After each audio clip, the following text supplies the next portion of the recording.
Alright, so the Galactic Starcruiser is finally here, and I have to say that it looks far more interesting than I expected it to be. In December of 2021, a lot of people were asking me for my thoughts on this after Disney released an absolute blunder of a video that was attempting to market the experience. In my commentary then, I stated that I wanted to wait until the actual experience premiered and it was covered by media before making an actual judgment. Instead, I rolled the Galactic Starcruiser into a video about the failure of Disney's marketing and how frustratingly inept that department is in representing the company. I will admit that while I did reserve full judgment, I had low expectations for this experience and that I expected it to fail outright in a similar fashion to the NBA experience. I am pleased to be wrong about this, however, and while not a perfect experience, the Galactic Starcruiser is actually far more interesting than I anticipated. So, with this being said, I would like to condense all of the information out there into a Cliff Notes version of the experience, providing my thoughts on the different aspects. Still, even with this being a pleasant surprise though, I'm skeptical that this project can remain successful long term, especially for the price that's currently asking. Many aspects of this work really well, but there are still some issues that detract from the overall experience.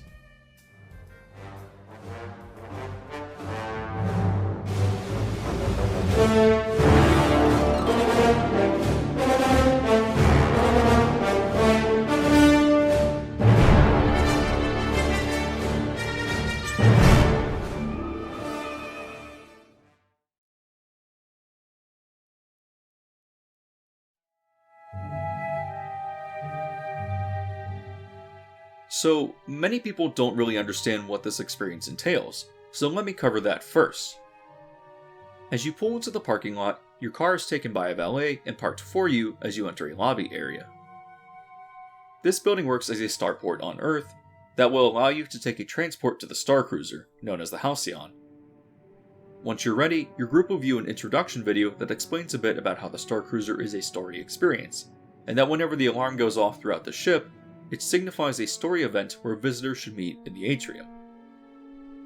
At this point, the process may seem pretty vague, but things do become a lot more clear later. Visitors then board a transport pod that leaves Earth and transports everyone to the Halcyon. Once there, guests are then given a few hours to either eat from the buffet or rest in their rooms until the muster drill.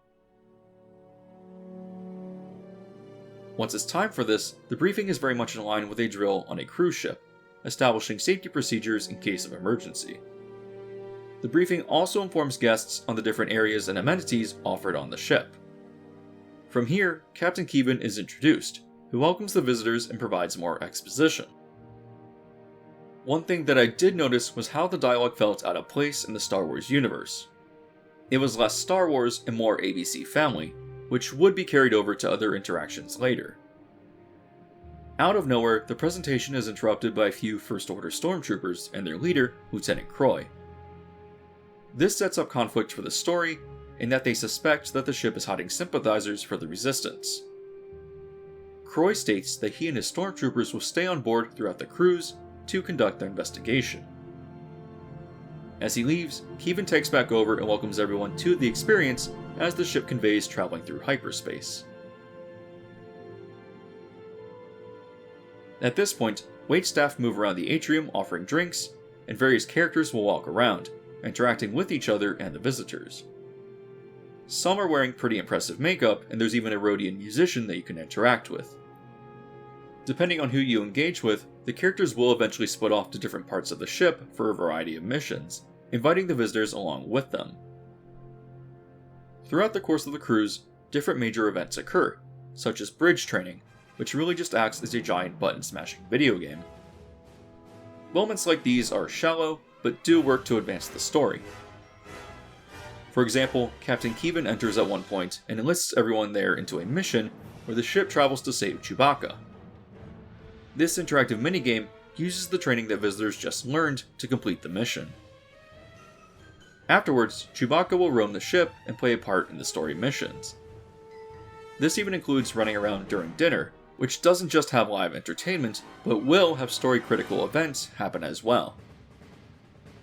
On the second day of the voyage, guests are given the opportunity to visit Batuu, and are loaded into a themed box truck that transports them to Galaxy's Edge at Hollywood Studios. Here, they can use their phones to complete missions for either the Resistance or the First Order, depending on who they sided with on the ship. They are also given Lightning Lane access for Rise of the Resistance and Smuggler's Run. Wearing Halcyon pins to signify that they're on the cruise, cast members will also interact with them differently. For example, while waiting to be interrogated in Rise of the Resistance, a First Order cast member may offer commentary on Lieutenant Croy. Going just a bit further when riding Smuggler's Run, the Hondo animatronic has a setting where he acknowledges seeing some passengers of the Halcyon in the crowd. Once back on board the ship, the different missions visitors engaged with on Batuu will influence the missions that they are invited on going forward. Soon after everyone is back on board the ship, visitors will have the chance to engage in lightsaber training, where they move either a lightsaber or a shield to touch a beam of light. This part is stupid. Even the people doing it look bored. Later in the day, a story point will result in the First Order taking over, which will later result in a mission where the captain helps Rey sneak onto the ship, having the visitors cover her by blasting TIE fighters outside. At the very end of the night, Kylo Ren boards the ship looking for Rey. At this point, Rey reveals herself, igniting a lightsaber prop. Because of the fragile nature of this piece, the choreography of the show has Rey clumsily switching it for a different prop lightsaber, and a battle ensues. This is a bit of a mixed bag, because certain elements are just embarrassingly goofy. For example, the actor playing Kylo has to stop at one point and pretend to slide his lightsaber across the railing, resulting in a spark effect. However, its execution is so contrived that it comes off as laughably bad. What I will say, however, is that the choreography of the battle actually looks great when both characters are fighting each other. This brings to mind how bad the stunt work is at Avengers Campus, proving that Disney could put on a real stunt performance when they actually want to. There also comes a point where stormtroopers in the crowd start shooting at Rey, resulting in little spark bursts on the walls. This is a clever little effect. At another point, Kylo uses the Force to drag Rey towards him. I think depending on who you are, you might either find this effect convincing or stupid. Personally, I think it's funny because all I can do is imagine the conveyor belt that the actress must be standing on. Finally, the battle concludes and the First Order is chased off, allowing the ship's crew to regain control. The guests spend one last night on the Halcyon and then leave in the morning after breakfast. Because the Starcruiser is so packed with missions, it's impossible to really cover them all, and every person's experience will be dramatically different. However, the impression that I get from most media members is that there's always something going on, with the whole experience running at a breakneck pace. As soon as one mission ends, another immediately starts, and even a quick rest in your room can result in missing some critical plot points. Having covered the bones of the story experience, let's now transition over to the actual theming and amenities of the Halcyon itself.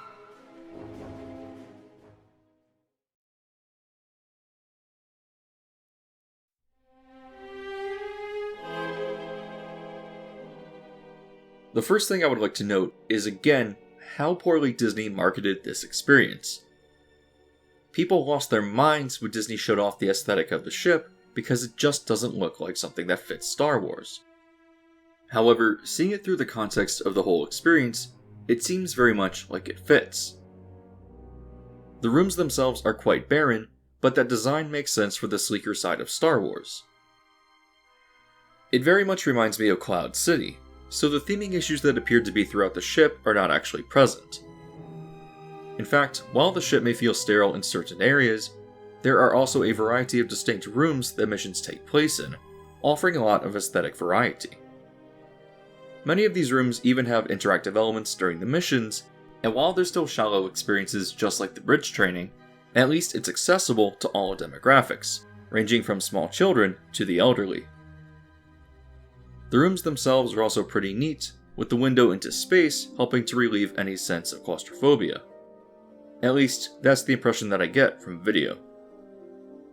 I also enjoy certain theming aspects of the room, as even elements like the remote control, the room's refrigerator, and even the hairdryer are made to fit in as best as possible.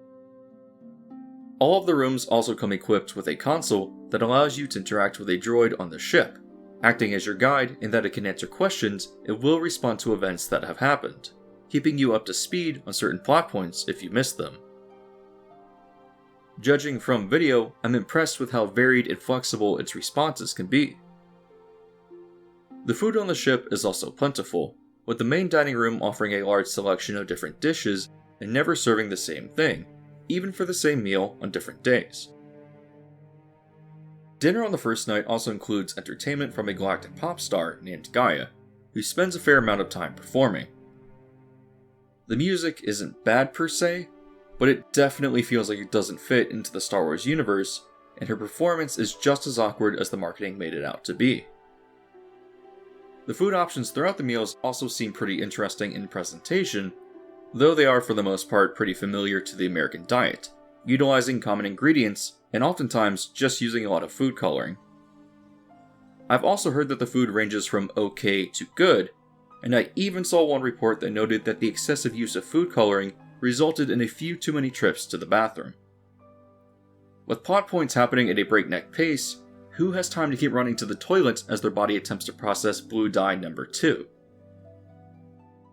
Still, there is a really large selection of food choice available throughout the various meals, and it's all included with the price.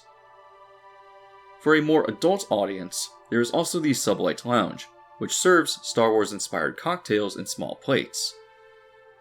For those interested, there are also tables that allow you to play a holographic version of Sabacc, a card game that exists within the Star Wars universe. Last, the Halcyon also offers an on-board shop, where you can purchase various souvenirs and themed clothing if you would like to fit into the experience better.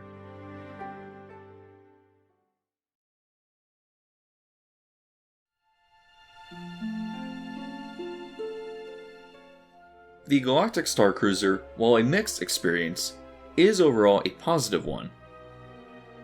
Even though the theming is decent, the real appeal comes from the interactions and characters, almost being designed like a real-life role-playing game. Visitors can engage in a variety of missions, choosing either to side with the Resistance, the First Order, or just sit back and remain neutral. Despite the often pedestrian dialogue, the characters are dynamic and often funny, riffing off of each other, and their improv skill is top tier. Yes, just keeping order, keeping things under control. They seem to have gotten ahead of us, but not to worry, not to worry. Trooper, the next time he sings, finish it. Certain aspects like the bridge or lightsaber training fail to deliver as they exist only as shallow minigames, but taken into context with the overall story, that can be forgiven. Also to note is that while I've been a vocal critic of Galaxy's Edge for its lack of interactivity, traveling there within the context of the story generated by the Starcruiser completely recontextualizes the land. While it still lacks the interactive aspects of the Wizarding or Super Nintendo world, at the very least, using your phone to complete missions and riding the rides will affect the overall narrative you're participating in. The Starcruiser is a unique experience, as if literally stepping into a video game, but from there the question arises, is it worth the price? No. At least not to me. While I would like to experience this, it's still incredibly overpriced, catering to a crowd that has quite a bit of money to spend. While I can personally afford the experience with no issue, it just doesn't seem worth the price to me. For $4,800 at minimum, I would rather take a trip to the Tokyo Disney parks or go travel through Europe. That being said, let's take a look at what you're actually getting for the price. You're getting a hotel room, a trip to Hollywood Studios with Lightning Lane access for 2 rides, a huge quantity of food, and a large cast of actors who work almost constantly for 2 days straight. Putting on the whole show is quite expensive, but is it $6,000 for a family of 4 expensive? Probably not, putting profit margin aside. From here, it leads me to believe that the experience is not sustainable. There will probably be a year or two of Star Wars superfans and curious people signing up, but I have to imagine that their audience isn't sustainable. While the experience can be quite dynamic with the different missions, and you will miss quite a bit because you can't do everything, I'm not sure if it has repeatability. Only time will tell, I suppose, but I anticipate that the price will gradually lower over the years until the experience either ends or they choose to do something else with it, possibly offering paid daytime excursions for park guests, which seems like the next natural evolution of the concept to me. Personally, for what the experience is, I could justify maybe a $2,500 price tag. Still, I have to wonder if Disney could even afford to run the experience as it currently exists for that price. What I personally hope for is an eventual significant price reduction, because the fundamental experience is sound. If the Starcruiser is successful, it could lead to a whole new industry of themed, real-life RPG experiences. When the Starcruiser was announced, people instantly started to conceptualize a universal version, bringing you right into Hogwarts Castle. While I don't think Universal would do this because of their limited space and because of complex contracts with Warner Brothers, the idea has potential elsewhere as well. I think that the idea of a Haunted Mansion-inspired experience like this would be fantastic, allowing you to solve murder mysteries, attend a seance with Madame Leota, and dance with ghosts in the ballroom, all in addition to advancing a central story. I'm pleased to not be making a negative video about Disney for once, but the Galactic Starcruiser is still not worth the price to me. If you've watched the video up to this point though, I would be curious on your own thoughts about whether this is worth the price to you. As always, if you enjoy these video essays, you can leave a like on the video to boost it into the YouTube algorithm. I also highly recommend hitting the subscribe button with bell notification so as to be alerted to new videos as well.